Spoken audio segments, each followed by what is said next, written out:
okay? But then there's this whole idea of, well, maybe your iPhone bends too much. Look, I'm telling you, if you buy a phone and you start doing this, you're dumb. Don't do that. Don't do that to your phone. And then they came up with this other idea. People who wear tight pants may be in for a surprise. Because all of you ladies who are wearing the phone in the back pocket and your pants are really tight, you're bending your iPhone. So stop doing that. I tell my wife all the time, get the phone out of the back pocket. That might not be their only surprise. Okay? And then BlackBerry. I know, I had you right until I said BlackBerry. And you're thinking, what? This guy's a loser. Why'd you say BlackBerry? BlackBerry has a bunch of new phones they've been coming out with. Are they going to win the cell phone game, or did they already? That horse already lead the line? I don't think they're going to win it. Here's what I do think: they're still a legitimate player. Remember the whole Sony mess? The only thing secured on their network they could continue to talk on after the hackers was some BlackBerries. The place where BlackBerry plays the best is security. And in this BlackBerry Enterprise server, and now there's I think a version 11 or version 12. You know what's really cool about that? You can control an iPhone, and an Android phone, and a BlackBerry phone. You used to not be able to control an iPhone. So what does that mean? All this iPhone penetration in hospitals and other places where they haven't been able to remotely wipe it, enforce security controls, do all that stuff that Apple will not provide a tool to do, BlackBerry figured out how to do it. And so this idea of talk to who I want, when I want on the device I want, make it seamless. Now if I'm a hospital administrator, you can walk in with your iPhone and I can say, you know what, that doesn't scare me like it used to, because I have a BlackBerry server that can actually control all that. And if you have HIPAA protected data on there, and you come to me and you say, hey Tyler, I lost my phone, Tyler goes, okay, how long has it been lost? Because essentially I don't want to wipe a phone that's only been yesterday, but you're like, yeah, I haven't seen it since the weekend. All right, that's now a security concern. Just turn that thing into a brick, go see purchasing, let's get you a new device or whatever. That used to not be possible on an iPhone, but BlackBerry figured it out 2 years ago. And so they have a chance now to make it so we can do this, talk to who I want, when I want on the device I want, to make it seamless. Okay? So let's pick up the pace a little bit. Maybe it's going to be one of these guys that finally meets the promise of UC, that finally fulfills that promise. Okay? And we know everything's moving to the cloud. And that's got some concerns too, with security and all kinds of other things. And is it private cloud or public cloud? We can talk until everyone's dizzy, and most of your clients don't know what cloud means anyway. It's someone else's problem. That's what it means. Okay? And then that other big driver. What is that? It's video. Oh, this is a setup. Video requires more? Yeah, well done. Video requires a boatload of bandwidth, right? Screen share and collaboration and video take an inordinate amount of bandwidth. And most of our clients are not ready bandwidth-wise to do that. With a client through one of our partners the other day, they did a 50-user video pilot, except for they have 5,000 users in their company. And it took off like wildfire. Before they knew it, they told 2 friends, and they told 2 friends, and now they've got 4,000 people trying to simultaneously hit a video server that was built just to do 50-user pilot, and they lost control of it. And then the questions are, do we have enough bandwidth? What's our routers and switches situation? What's the server situation? Okay, all those ramifications we already talked about. Happens all the time. We do a video conference call across the country with our employees from Rochester, New York, to Wenatchee, Washington, to San Diego, California, and everything in between on video every morning. It's changed the whole dynamic of our company. Video's for real. It's here. It's happening. It's not this old sort of doesn't work, but we hope it does. It works, and it's awesome. And it takes a lot of. But you guys know Dave Avron if you came to the Telarus convention last year. He's awesome. One of the things he said that I've been using in my presentations is, if you're going in saying, we're going to be different because it's our people that are awesome, or our processes that are awesome, or we're better on price, you're dumb. Because the last few years of bad economy weeded out all the bad competition. So people that are left are just as smart as you, if not smarter. They're just as good looking as you, if not better looking. Their processes are just as good. They've been in business just as long as you have. That no longer flies. What flies is, I have something that's different. What's that differentiator? I don't know, let's talk about it here in a second. Okay? If that differentiator can be that we can be more consultative. We have the ability to go in and say, hey, I know what's going on in your system and I can help you. Hey, I got this. Right? Because we already know they're confused. Let's go in and help them.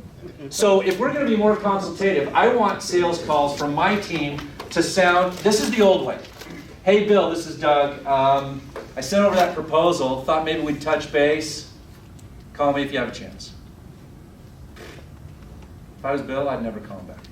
But if it sounds like this, hey Bill, I was looking at your utilization report the other day, and I noticed that your network utilization, we talked about your bandwidth situation last time, is a little over 85%. It's kind of been pegged there for the last 2 weeks. Is there any chance we could sit down and talk about how we can maybe make some changes to your routers and switches? Maybe look at some new bandwidth and some of those other projects we've been talking about. Bill's going to call me back. Okay. What changed? I had data. I had information. I had something we need to talk about. The only people that should touch base are baseball players. Everybody else should be talking about real world, hardcore analytics. Things that can actually impact a business. And the truth of the matter is, whoever has the analytics wins. And the difference is, we find with partners all over the country, is they're standing there defending a bridge like the Black Knight and the Monty Pythons and saying, I'm not going to change. None shall pass. I've done this 100 years this way and we're never going to change. We were in a Via dealership the other day, Kurt Karshik was. The guy said, hey, I don't know about that newfangled link crap. We've done a Via our whole lives and we're not going to change. And Kurt's like, you know what, that's okay. We're probably not a good fit for you. And he left.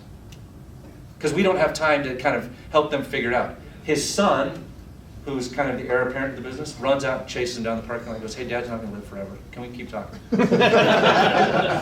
True story. And he said, well, yeah, we can keep talking, but I don't want your dad to die. And he's like, well, I'm not saying I'm going to, whatever. But what he's saying is, look, we understand the dinosaur world of we're not going to change. We're not going to do anything different. We're going to stay the same. If you stay the same, they will cut your arms and legs off, and you will bleed out. And 2 idiots with coconuts will come right over the top. That's what's going to happen. We've got to change. We've got to adapt. So, one of my favorite movies in the world. We've got about 10 minutes, and I can actually make it from here. We're going to watch a little clip from Moneyball, and then I'm going to tell you about some of the things that we've learned from this clip. So, here we go.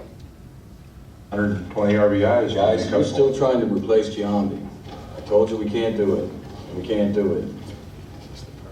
Now, what we might be able to do is recreate him. Recreate him in the aggregate. The what? Giambi's on-base percentage was 477. Damon's on base, 324. Almeida's was 291. Add that up and you get... You want me to sweep? What point do you get? 1092, Divided by 3. 364. That's what we're looking for. Three ball players whose average OBP is... 364. That doesn't look right, doesn't come out right. That's right. Billy, you gotta carry the one. Yeah. Who's that? That's Pete. Does Pete really need to be here? Yes, he does. Okay, here's who we want. Number 1, Jason's little brother, Jeremy. Billy, that's trouble. Billy, look, Billy, if I may, he certainly has had his problems off the field, and we know what he can't do on the field. Get a little thicker on the waist. And his reports about him on the weed and the strip clubs. Well, his on-base percentage is all we're looking at now. And Jeremy gets on base an awful lot for a guy who only costs $285,000. Jeez, Billy. Number 2, David Justice. Oh, no. Not a good idea, Billy. Old man justice. Why is that? Steinbrenner's so pissed at his decline that he's willing to eat a big chunk of his contract just to get rid of him. Anybody. Exactly. 10 years ago, David Justice, big name. Been a lot of big games. He's gonna really help our season tickets early in the year, but we get in the dog days in July and August. We're lucky if he's gonna hit his weight. Billy, his legs are gone. Billy. He's a defensive liability, and I question whether the bat speed's still there. His legs are gone. Great. We'll be lucky to get 60 games out of him. Why do you like him? Because he gets on base. What are we doing? Oh, let me get this straight. You're gonna get a guy that's been released by half the organizations in professional baseball because he's got non-repairable nerve damage in his elbow. He can't throw. He can't throw and he can't field. But what can he do? Guys, check your reports or I'm gonna point at people. He can get on base. So he walks a lot. He gets on base a lot. Rocco, do I care if it's a walk or a hit? Pete? You do not. I do not. Billy, I have 37 free agents that are better than those three guys. Wait a minute, let me get this straight. So, you're not gonna bring in 1, but 3 defective players to replace Giambi. Know what I'm You're hearing? not buying into this Bill James bullshit, are you? This is the new direction of the Oakland A's. We are card counters at the blackjack table. And we're gonna turn the odds on the casino. All right, so I know that one of the Telarus mantras is we're going to work with more MSPs, more bars, not always just the individual agents, but kind of move up a little bit in the food chain. Let me tell you what these guys care about. They've been gutted, okay? Avaya's shrunk their margins, Cisco's shrunk their margins. Cisco's competing against them directly with their direct channel, okay? ShoreTel gutted them by letting AT&T and Windstream sell the stuff. I couldn't sell Telarus a ShoreTel system even though I wanted to, because I went to Patrick and I said, hey, how come I didn't get a chance to bid on this? I've got a partner who sells this stuff. You got to give me a break. He said, how could I ever pay you for, and I know you don't use it anymore, but how could I pay you for the ShoreTel system?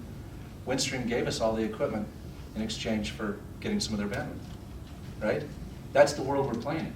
If you want to play with those guys, and I think you do, I think that's why you're here in the room, I think you want to play with those guys, you got to talk differently. They're not going to, they think they want to replace the blue guy with the red guy, or the green guy with the blue guy, or the whatever. That's not what they really want to do. What they need is a recurring revenue strategy, and bandwidth's a big part of that, but they need other things that help augment that, other ways to make a few bucks. And I'll tell you right now that I'm going to go 5 minutes over what we said. So it's not going to be 12:30, it's going to be 12:35. If that offends you, you should leave right this second. But if you do, we'll have words on the way out. So give me 5 more minutes of your time and I'll make it worth it, I promise. Okay? We've got to think differently. If we have to do more with less because of the new economy and we want to work with value-add resellers and people whose margins have shrunk, then we've got to do something different than we've done before. And again, it can't be that call, Doug, where we go in and say, hey, let's touch base, or I'm going to be in your area, can we get together? That's baloney. No one cares about that anymore. What they care about is, what can you do for me and how can you help me? By the way, 4 out of 5 of my projects have spun out of control and I don't know what the heck's going on. If I could have somebody that actually could come in and help me fix it, I have a chance to actually win this game. So go make that money. That's what's laying there for you, okay? Don't go in with that same story. It's our people. Ha! Baloney. It's our process. Our process. No! Tell me something real. You're discounting what's been done for 150 years. That was a quote from the room? Yeah, we are. Okay. Yeah, it's different. The world's different. And by the way, bandwidth's the new oil. Now, when I give this presentation in Houston, they argue that oil is still the new oil. And I said, okay, at least in Houston, maybe oil is still the new oil. But for everybody else, it's all about bandwidth. There's an insatiable need for more. Screen share, collaboration, remote workers, all this stuff. Video, for crying out loud. All this stuff. We need more bandwidth. We need the right kinds of bandwidth. We need it at the right time. Maybe we need some of it to be more dynamic and some of these other things. But we need more bandwidth. There's no question about it. Okay? The person that can come in with good solutions on that has a real chance to win. But I have found if you lead with the bandwidth discussion, you have a good chance of losing all of it. But if you lead with a discussion about analytics, about tools, about solutions, you have a chance to win all of it. I'm going to say that again, because I know I'm in a room where that might not be the most popular thing I've ever said.